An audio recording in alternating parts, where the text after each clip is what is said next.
Pocket FM. To unlock all the episodes, click the link in bio. Cut through 23 Hads, and you shall claim your throne as Alpha. I will do anything to claim my title as the Alpha, and nobody can stop me.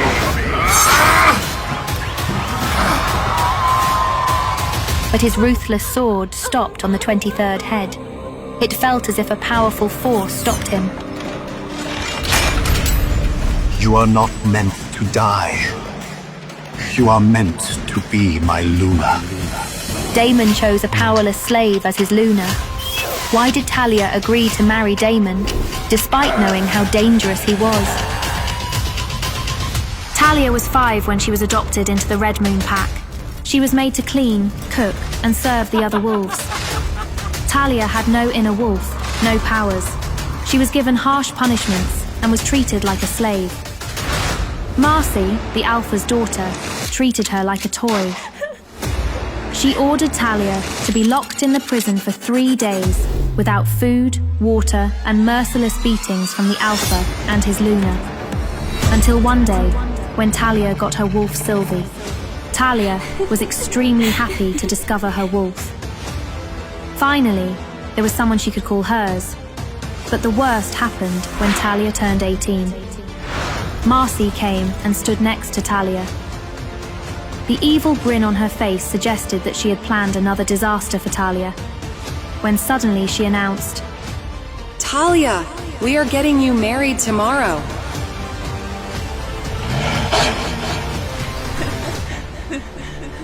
The next day, Alpha Edward and Luna Layla dragged me into the Alpha's office and told me I was getting married. They never said to whom, and they never gave me the option to say no. All they said was they were getting more for my hand in marriage than I was worth, and they were glad to be finally getting rid of me. Was that really the truth? Had Alpha Edward offered me up like chattel, just to cast me off? Or was there something more, something darker, lurking behind his eagerness?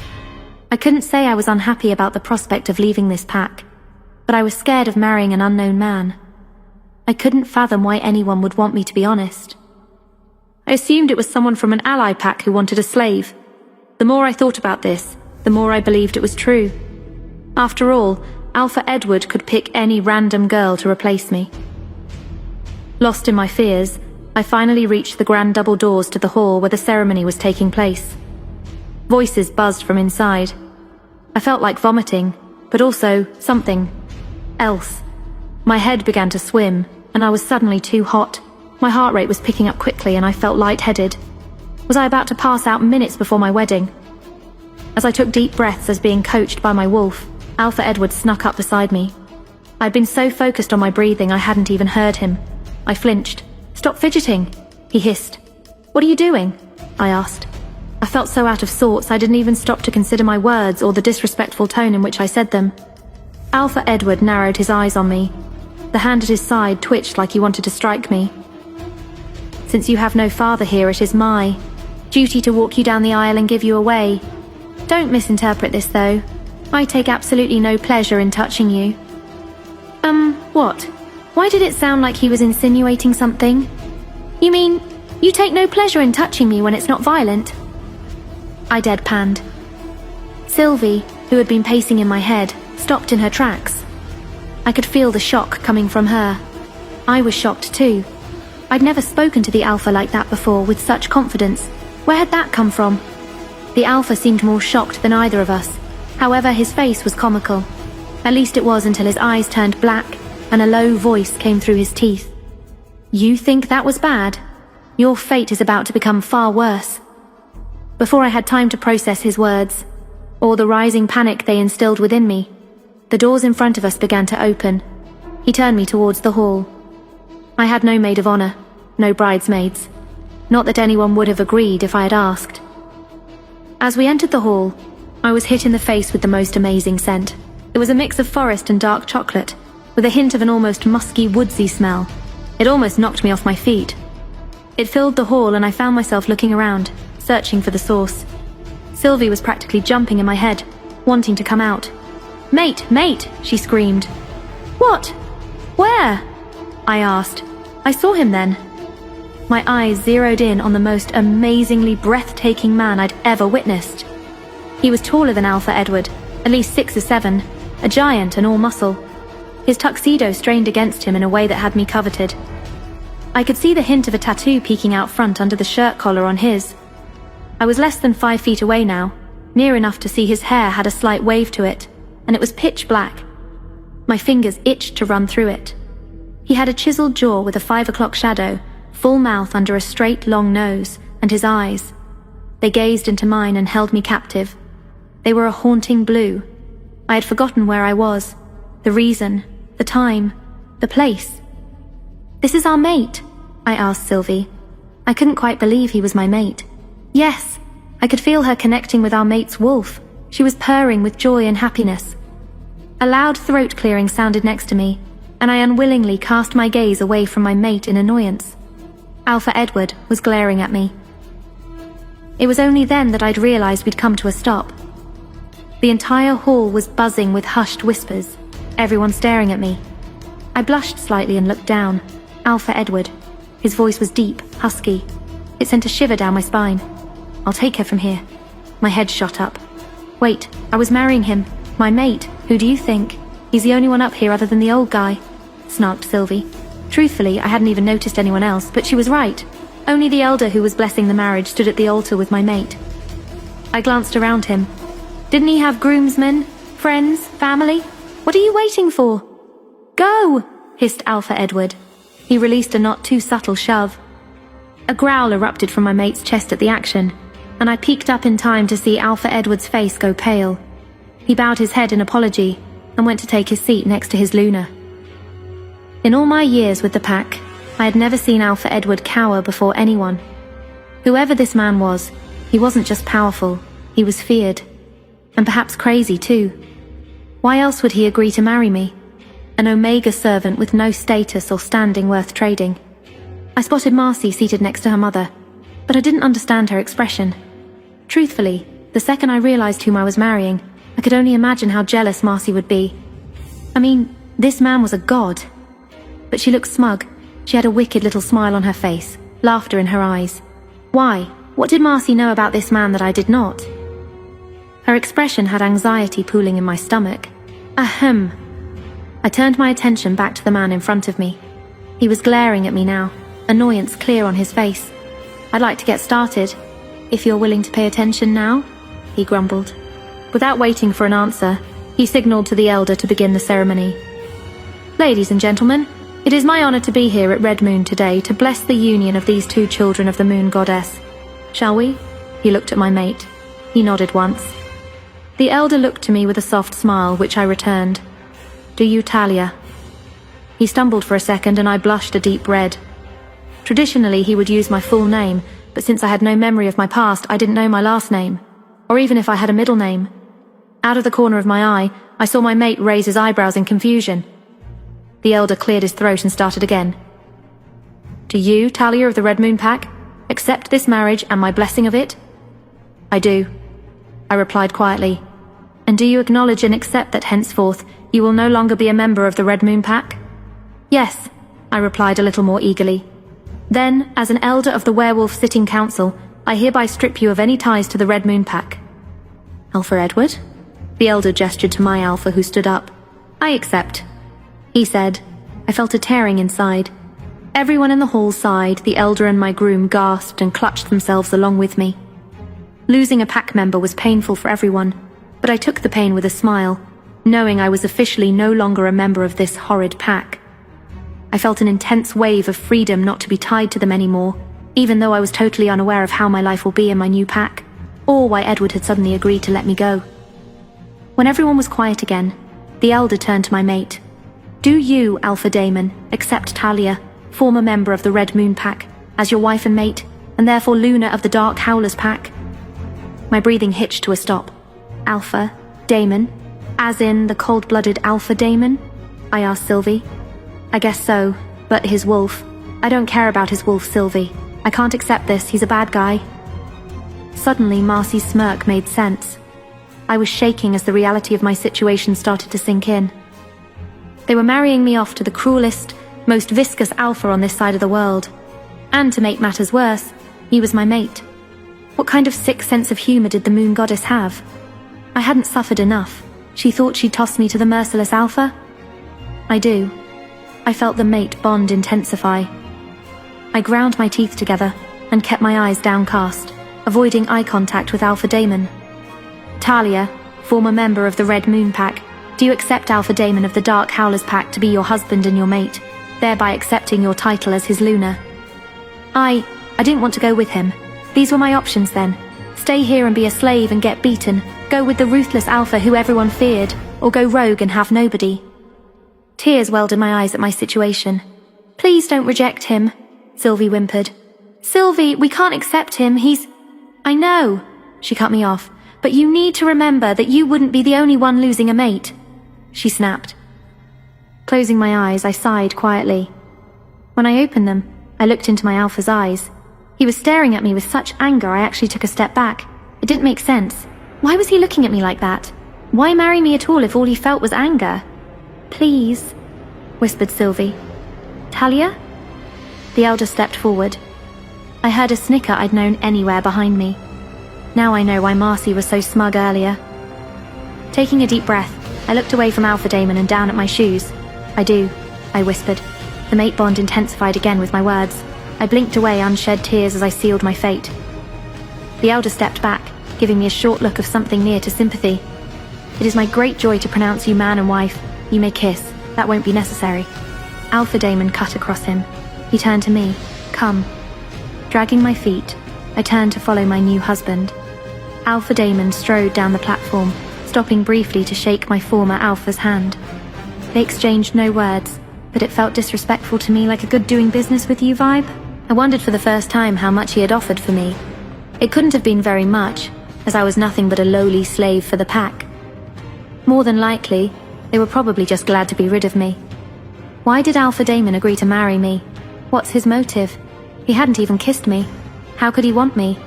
And, what I feared most to ask, what exactly did he want me for? Keeping my eyes down and my feet shuffling forward, I felt bad for whoever they replaced me with in the future. A deep sigh interrupted my thoughts, and I glanced up to see my mate's annoyed face. Can you move any faster? I'd like to get home sometime today if that's okay with you, he snapped. Sorry, I mumbled. He rolled his eyes. Your things are packed and already loaded in the car. Let's go. He reached for my arm, and I instinctively flinched back. It wasn't entirely his fault. I'd been beaten since the age of 5. Fast movements tended to cause me to react like that. Whether he knew of how I was treated here or not, though, he stopped reaching for me and dropped his hand to his side. Should I change first? I asked him. Why? I blinked at him. Am I supposed to show up to your pack in a wedding dress? Why does it matter? It didn't really. I was stalling, not wanting to be in a near personal space like a car with him. Look, I've come and got what I needed here. Now I'm going home. If you're not in the car in 2 minutes, you can walk to Dark Howlers. With that, he turned and walked away from me. Wow, he's a real charmer. I know he's a bit rough around the edges. But his wolf is really nice, mumbled Sylvie in my head. That's supposed to make me feel better? Yes. My turn to roll my eyes. Dutifully, I followed my husband out of the pack house to a waiting black SUV. He was already seated in the driver's seat, tapping his fingers impatiently on the steering wheel. I climbed in somewhat awkwardly, thanks to the skirt of my dress, and shut my door. Glancing in the back seat, I saw a single suitcase. That would be my thing, as sad as that was. Clicking my seatbelt into place, I stared out the windshield. We weren't moving. 2 minutes passed, then 3. And 5 minutes later, we were still parked in the drive of the pack house. I broke the silence. Aren't we leaving? I asked him. Yes, as soon as these idiots get the rest of your stuff. I looked at him quizzically. What? He jabbed a thumb over his shoulder, indicating my suitcase. I actually laughed. That is the rest of my stuff. Now it was his turn to look confused. That is all you have? Yeah, I replied. Where are the rest of your clothes? They're in there. I don't have much. I shrugged. Much? You don't have anything? He barked. I shrugged again. He continued to look at me with an undecipherable expression before his expression hardened again. Whatever, he grumbled. Finally, he started the car and put it in the drive. Leaning back in my seat, I started out at the houses passing us by, giving way to more and more trees until we left the red moon behind completely. Turning onto the highway, I let out a breath I didn't know I'd been holding. I can't believe it. I know. We're actually out of the red moon. We don't ever have to go back, Talia. We're free. Sylvie whooped in my head. Free! Somehow this didn't feel like freedom. I'd gone from being a slave to a Luna in less than a day, to a man who might actually murder me, as he'd done so many others. Even as a slave, I'd heard all the stories of Alpha Daemon. He was feared near and far for his ability to murder. He'd wiped out entire packs. He had no mercy, no heart. He was actually known as the Heartless Alpha. And here I was, sitting in a car with him, accompanying him to his pack as his Luna and wife. Or maybe he had different plans for me entirely. It felt surreal. Should I speak to him? Try to make conversation? I floundered around in my head, searching for something to ask him that didn't involve his murder streak, or how many people he had decapitated. Hours passed. It was dark outside now, the trees a dark blur as we sped past. Suddenly, it popped into my head and out of my mouth before I could stop it. "Why didn't you kiss me?" I blurted out. Alpha Daemon glanced at me and then back to the road. Silence. "Alpha," I tried again. Nothing. I'd been so caught up in the shock before, I hadn't even minded that he didn't kiss me. But now, as my reality began to really set in, it seemed important to know why. If he hadn't married me for love, then what had he married me for? Why did this matter so much to me anyway? He was a cold-blooded murderer. I shouldn't even be thinking about kissing him, naive mate Bond. However, it seemed my mouth was not connected to my brain as I whispered, "I'm your mate." "Enough!" he snapped loudly. I flinched away from him, hurt. Naive mate Bond. I didn't speak a single word for the rest of the trip. My gaze traveled between the window and my shoes. I refused to look at him. An hour ago, he told me we'd crossed into his land. I'd simply nodded. Was I being disrespectful? Probably. But he wasn't chatting me up either way, so I didn't care. We're here. He pulled up to a huge 10-foot gate that looked to be made of iron. 2 guards were stationed on our side, and 2 more just beyond. All 4 men were huge, but nowhere near to their alpha. The nearest guard gave a signal, and the gates swung open. Despite my qualms about this situation, I was impressed as we drove further towards the pack house. Most of the area was covered in trees, but I could spot houses in the dense forestry. Here and there, quaint cottages were dotted around with cute balconies and porch swings, gardens, and stone walk paths. I even spotted a few garden gnomes, painted grins frozen in place, peeking out from manicured lawns. It was perfect. Almost too perfect. Like the whole town had been, manufactured. 15 minutes later, Alpha Daemon pulled up to what could only be the pack house. The driveway was a big semicircle of stone bricks. Cars were parked in a line along the edge, jeeps and SUVs, almost militaristic. I took a moment to take it all in, and despite everything, I was awestruck. The pack house loomed before us, massive and commanding, at least 5 stories tall and just as wide. It wasn't just big, it was fortress-like, a place built to protect. Or imprison. Are you going to sit there and stare all night? I'm tired, grumbled my mate. I shook my head, speedily opening my door and stepping out. I hadn't moved much over the course of the long car ride, and my legs were super stiff. I took a second to stretch them while still admiring the house. Upon closer inspection, I noticed the whole place was constructed of deep redwood. I bet it looked even better in the daylight. Talia. It took me a minute for him to catch my attention. Nobody used my name. I'd always been called slave or mutt, or other various derogatory terms. Yes, I'm coming. Just let me get my stoop. Don't bother, but I'll get you some new clothes tomorrow. You can throw that suitcase out and everything in it. He began to walk to the house, but stopped when I opened the back door of the SUV. He sighed loudly, clearly irritated. Opening the suitcase, I dug through the clothes that had been packed.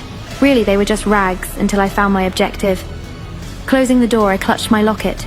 I placed it around my neck and joined him. "What's that?" he asked. "It's a locket." He raised an eyebrow. Well, it's the only thing I have that's really mine. I don't remember who gave it to me, but I had it before I came to the Red Moon. So, I trailed off. No, I couldn't remember the face of the person who had gifted it to me, but sometimes I swore I could hear a voice. Soft, warm, distant. It echoed through my mind like a memory just out of reach. This, my girl, is the key to your past. Damon feigned no interest. Okay. He turned on his heel and I followed him, mentally rolling my eyes. He really was bad. He didn't hold the door for me, which I expected. Glancing around as I followed him through the door, I was again awestruck by how big this place was. Paintings decorated the walls that I'd have to inspect nearer later. The floor was carpeted a deep purple, contrasting nicely with the wooden interior. Antique-looking furniture was placed vicariously along the walls. This way. This floor has the common room, the kitchen, game area, and a room we use for alpha meetings. It also has a dining room for meals. The second floor belongs to my gamma and his family. The third floor is for my beta and his family. The fourth floor is for us, and the fifth floor is the library. That was the most he'd said to me since we'd met. Wait, us? Us? I squeaked. He stopped on the stairs and looked down at me. As if he wasn't tall enough, this was even more intimidating. Yes, us. You are my wife and Luna of this pack, but don't worry, you have your own room. Before I could ask, he trotted up the stairs, me scrambling to keep up. I was feeling lightheaded and gasping for breath by the time we reached our floor. Years of being starved for long periods of time will do that to you, I guess. I shuffled down the hall, nearly running into the back of him when he stopped abruptly in front of a door. This is your room. My room is across the hall. He pointed to a door adjacent to mine. Clothes will arrive tomorrow for you. Without another word, he opened his door and stepped inside, closing it on my shocked face. Numbly, I opened my own door and stepped inside. I don't know why I expected it to be small. Old habits, I guess. It was huge. The floor was plush, soft grey carpet. A king-size bed was set against the wall, begging for a good night's sleep. Across from the bed was an old-fashioned fireplace, already lit and filling the room with warmth and a soft glow. A neatly stacked pile of wood was placed to its side. White curtains were drawn across glass doors that looked to open to a balcony. I assumed the door to my right was a bathroom, and the double wooden doors led to a wardrobe. Again, not what I had imagined. But then we didn't imagine we'd have our own room, did we? Sylvie grumbled. No, but it's better than sleeping with him, right? Maybe. But what was the point of all this if we're not going to be together? I didn't have an answer to that. It did seem pointless. He acted as if a mate and Luna, let alone a wife, was the last thing he wanted. Maybe it's better this way. He is. Him, after all. I need to bond with my mate too, Talia. What if he doesn't let us? She whimpered. We live here, Sylvie. Sooner or later we'll meet his wolf. I guess. It wasn't the same thing, I knew. Sylvie needed to make her own bond with the Alpha's wolf. Play together, hunt together. The thought of her not being able to do those things made her extremely sad. He has a name, you know, she said. It feels weird calling him Damon, though. What if he doesn't like it? What if no one else calls him that? You're overthinking things. I don't think so. Yawning, I slipped off my shoes and made my way to the bed. A huge grin plastered my face as I lay down. I'd never slept in a real bed before. My sleeping arrangements at Red Moon consisted of a couple dirty mattresses filled with holes on the floor. Comparatively, this was heaven. Having nothing else to sleep in, I arranged the skirts of my dress under the covers and fell asleep in minutes. I woke up to the intoxicating scent of forest and dark chocolate filling my senses. My wolf Sylvie stirred restlessly in my mind, practically vibrating with excitement. Mate, mate, she howled, her voice echoing through my consciousness with an intensity that made my eyes fly open. The room was bathed in the amber glow of the dying fireplace. Shadows danced across the plush grey carpet. But what caught my breath wasn't the luxurious surroundings. It was the figure sitting in the armchair beside my bed. Damon, my husband, my mate, the Alpha who had barely spoken 2 words to me since our wedding. He leaned forward, elbows resting on his knees, those haunting blue eyes fixated on mine. His dark hair was slightly disheveled, as if he'd been running his hands through it, and his white dress shirt was unbuttoned at the collar, revealing more of that tantalizing tattoo I'd glimpsed during our ceremony. You're awake, he said, his deep voice sending shivers down my spine. I sat up slowly, acutely aware that I was still wearing my wedding dress, now wrinkled and twisted around my legs. How long have you been sitting there? Long enough. His gaze traveled over me, and I felt heat bloom in my cheeks. I couldn't sleep. Your scent. He trailed off, jaw clenching as if he was fighting some internal battle. The air between us was thick with pheromones, making it hard to think clearly. Sylvie practically panted in my head, desperate to get closer to our mate. But something in Damon's expression held me back. Without warning, his hands moved to the neckline of my wedding dress. The sound of fabric tearing filled the room as he ripped the delicate material, exposing my bruised shoulders and collarbone. I gasped and scrambled backward, my heart hammering against my ribs. "What are you doing?" I cried, clutching the torn fabric to my chest. But his eyes weren't filled with lust or violence. His gaze traced the purple and black marks marring my pale skin. "I need to examine you," he said suddenly, his voice rough. My heart skipped a beat, heat pooling low in my stomach at his words. "Examine me?" He stood abruptly, towering over me even more than usual. "Not what you're thinking," he said, though his eyes darkened as they met mine. "I need to see what they did to you." The romantic haze cleared instantly. "What?" "I can smell it on you. The pain." His hands clenched into fists at his sides. "I need to see how badly they hurt you." Fear crept up my spine, not of him, but of what he might discover. "Damon, I don't think—" "It's not a request, Talia." His alpha voice came through, commanding and absolute, but there was something else beneath it, something that sounded almost protective. My wolf whimpered, torn between submission to our alpha and the shame of revealing our scars. How could I have let my husband see the gnarly, ugly scars on his wife's body? Moreover, I was unsure if I could trust him with my story. How could I reveal the truth of the night when Alpha Edward came drunk to my dungeon? He shattered a bottle of whiskey on my back. The shards of glass pierced through my skin. But the animal inside him didn't stop there. He brought a whip dripping in wolfsbane and started hitting me with it. He used wolfsbane to make me heal slower. That night, he beat me until I passed out. The only silver lining was that it was that night that I met my wolf, Sylvie. But I couldn't shift, so my beatings continued. Sometimes, Marcy would accompany her father and laugh as he beat me. If that was not enough, she made a pass at me. But there was one more villain in my story. Luna Layla. When I saw her making out with an Omega George, she threatened to kill me. My life only worsened after that. I was still reminiscing about my past when I felt the softest touch against my shoulder blade. His fingertips touched one of the scars on my back. "Who did this to you?" His voice was deadly quiet. "It doesn't matter now," I whispered. "It matters to me." His touch moved to another scar, this one deeper, more jagged. "Tell me their name." "I survived," I said simply. He was quiet for so long I thought he wouldn't respond. Then slowly he led me to the bed. "Lie down," he said, "on your stomach." I obeyed, my pulse racing as I settled onto the bed.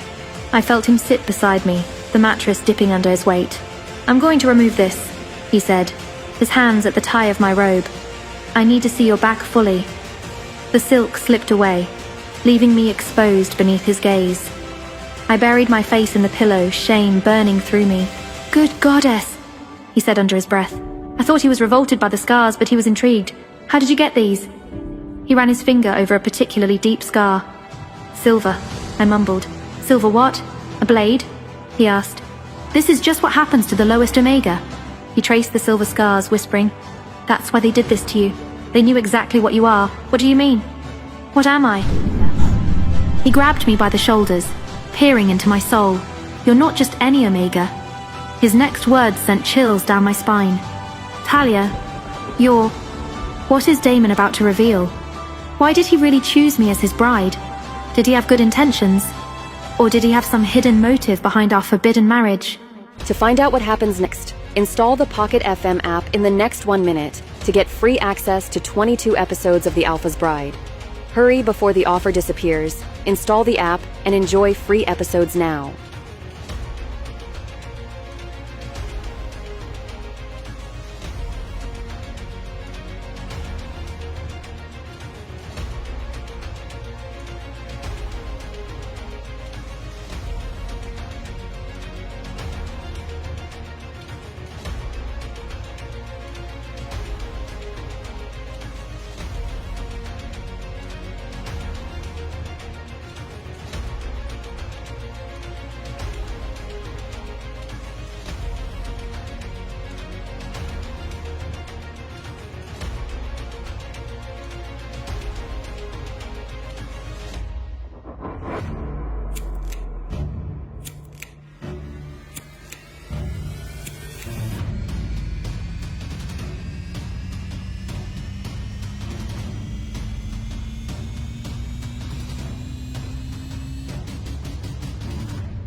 Pocket FM.